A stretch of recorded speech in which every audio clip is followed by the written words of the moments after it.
ఈ రోజుల్లో మరి తెల్ల బియ్యంతో చేసుకున్నటువంటి ఆహార పదార్థాలు తినడం మొదలుపెట్టినప్పటి నుంచే థైరాయిడ్ సమస్యలు కూడా విపరీతంగా పెరిగిపోతున్నాయి. అదే మరి బ్రౌన్ రైస్ వాడుతున్నటువంటి పరిస్థితి అయితే జనరల్గా థైరాయిడ్ సమస్యలు రావమ్మా. అదేవిధంగా సెలినియంతో పాటు విటమిన్ ఈ కూడా ఉందన్నమాట. సో విటమిన్ ఈ ఉండడం వల్ల సెలినియం కూడా ఉండడం చేత ప్రత్యేకంగా విటమిన్ ఏ గుణం ఏంటంటే చిన్న వయసులోనే వృద్ధాప్య లక్షణాలు రానివ్వదు. అవును, చిన్న వయస్సులోనే వృద్ధాప్య లక్షణాలు అంటే మరి కంటికి సంబంధించినటువంటి సమస్యలు, వినికిడికి సంబంధించినటువంటి సమస్యలు, అదేవిధంగా ఈ దంతాలకు సంబంధించినటువంటి సమస్యలు, ఎముకలకు సంబంధించిన సమస్యలు, చర్మానికి సంబంధించినటువంటి సమస్యలు, ఈ కేశాలకు సంబంధించినటువంటి సమస్యలు రావడం, ఇవన్నీ లేకుండా ఉండేందుకు విటమిన్ ఈ ఉపయోగపడుతుంది. సో ఈ మల్టిపుల్ బెనిఫిట్స్ ఈ యొక్క బ్రౌన్ రైస్లో ఉన్నాయన్నమాట. సో కాబట్టి బ్రౌన్ రైస్ వాడుకోవడం మంచిది, కానీ మరి వైట్ రైస్ మాత్రం ఎంత అవాయిడ్ చేయగలిగితే అంత మంచిదమ్మా. సో బ్రౌన్ రైస్లో కొన్ని ప్రత్యేకతలు కూడా ఉన్నాయమ్మా. బ్రౌన్ రైస్లో ప్రోటీన్ 100 గ్రాముల బ్రౌన్ రైస్లో ఇంచుమించు 8 గ్రామ్స్ వరకు ఉంటుందమ్మా. అదేవిధంగా ఫైబర్ 1.5 గ్రామ్స్ ఫైబర్ ఉంటుంది.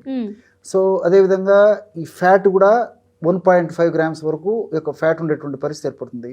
దీంతోపాటు మ్యాంగనీసు, సెలీనియము, మెగ్నీషియము ఇలాంటి అనేక రకాలైనటువంటి మన బాడీకి ఉపయోగపడేటువంటి అనేక రకాలైన పోషకాంశాలు బ్రౌన్ రైస్లో ఉంటాయమ్మా.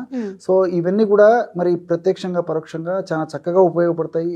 పూర్వకాలం ఇన్ ది సెన్స్ కొన్నాళ్ళ వరకు పూర్వకాలం అయితే బ్రౌన్ రైస్ వాడేవాళ్ళమ్మా. సో నాగరికత పెరిగిపోయింది, పాశ్చాత్య ప్రభావాలు పెరిగిపోయినాయి, మనిషి సున్నితంగా మారిపోయినాడు. మల్లెపూర్ లాంటి తెల్ల రైస్ లేనిది తినేటువంటి పరిస్థితి ఏర్పడింది. కానీ మరి ఈ టెక్నాలజీ లేని రోజులలో బ్రౌన్ రైస్తోనే తిని ఉండేవాళ్ళు. బ్రౌన్ రైస్ సంబంధించినటువంటి ఆహారం తీసుకున్నప్పటికీ వాళ్ళకు షుగర్లు లేవు, బీపీ లేవు, థైరాయిడ్ ప్రాబ్లమ్స్ లేవు, వెయిట్ లేదు, వాళ్ళకి ఎలాంటి ప్రాబ్లమ్స్ ఉండేవి కదమ్మా. ఈ మల్లెపూర్ లాంటి తెల్లటి బియ్యంతో తయారు చేసుకున్నటువంటి మల్లెపూర్ లాంటి అన్నం తిన్న తర్వాతనే ఇది మొదలైనాయి. సో మీరు అన్నట్లు ఏమంటే సౌత్ ఇండియన్స్కి అది లేనిది అసంతృప్తి, సెటైటిస్ అంటే కూడా హ్యాపీగా ఉండదమ్మా. కాస్త తింటే గానీ మనకు తృప్తి లేదు. సో జీన్స్ నుంచి అట్లా తయారైపోయింది అనమాట. సో ఈ యొక్క పదార్థాలు ఉండడం చేత, నేను చెప్పినటువంటి ప్రత్యేకత ఉండడం చేత ఈ బ్రౌన్ రైస్ ఆరోగ్యానికి చాలా చాలా మంచిదమ్మా. సో దీనివల్ల ఏం జరుగుతుంటమ్మా, ముఖ్యంగా ఈ మ్యాంగనీస్ వల్ల బాడీ ఎనర్జీ ప్రొడక్షన్కి బాగా చక్కగా ఉపయోగపడుతుంది. అట్లే ఇందులో సెలీనియం ఉందమ్మా. సెలీనియం యొక్క గుణం ఏంటంటే థైరాయిడ్ ఫంక్షన్ నార్మల్ చేసేస్తుంది. సో థైరాయిడ్ హెచ్చుతగ్గులు కాకుండా థైరాయిడ్ సక్రమంగా పనిచేసేందుకు, థైరాయిడ్ తన కర్తవ్యాన్ని చక్కగా నిర్వర్తించేందుకు ఈ సెలీనియం ఉపయోగపడుతుంది. మరి ఒకటి గమనించండమ్మా, ఈ రోజుల్లో మరి తెల్ల బియ్యంతో చేసుకున్నటువంటి ఆహార పదార్థాలు తినడం మొదలుపెట్టినప్పటి నుంచే థైరాయిడ్ సమస్యలు కూడా విపరీతంగా పెరిగిపోతున్నాయి. అదే మరి బ్రౌన్ రైస్ వాడుతున్నటువంటి పరిస్థితి అయితే జనరల్గా థైరాయిడ్ సమస్యలు రావమ్మా. ఇవన్నీ మల్టిపుల్ బెనిఫిట్స్ అనమాట. ఈ రోజుల్లో మీరు ఒక 100 మందిని గమనించినట్లయితే దాదాపు ఒక 5%, 10% వరకు థైరాయిడ్ సఫర్ అయ్యేటువంటి వాళ్ళు ఉన్నారు. ఆడవాళ్ళలో మరీ ఎక్కువ ఉంది ఈ ప్రాబ్లం. సో సెలీనియం లోపం. సో అదేవిధంగా ఈ సెలీనియం లోపం చేత కొంతమందికి సంతాన రాహిత్యం కూడా కలుగుతుందమ్మా.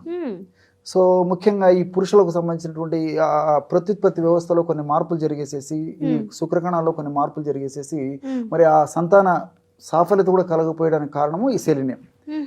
సో బ్రౌన్ రైస్ వల్ల అటువంటి పరిస్థితి కూడా లేకుండా ఉండేటువంటి అనమాట. సో వైట్ రైస్లో అవన్నీ ఉండవమ్మా. కేవలం పిండి పదార్థాలు తప్ప ఇలాంటి మంచి మంచి అంశాలు, ఉపయోగపడదగ్గ అంశాలు లేవన్నమాట. సో దానివల్ల కూడా బ్రౌన్ రైస్ చాలా చాలా మంచిదన్నమాట. అదేవిధంగా సెలీనియం తో పాటు విటమిన్ ఈ కూడా ఉందన్నమాట.